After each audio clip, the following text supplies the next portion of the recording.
po natin doon sir, para makakuha po yung Makita mo yung quality. dito pa lang sir, makikita mo mas makapal na po yung kanya dito.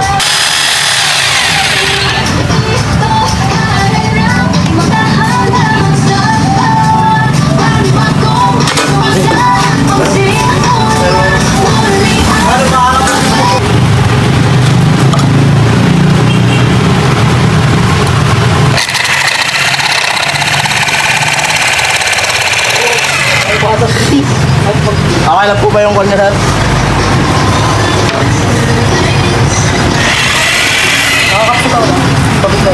So, nalatato yung naam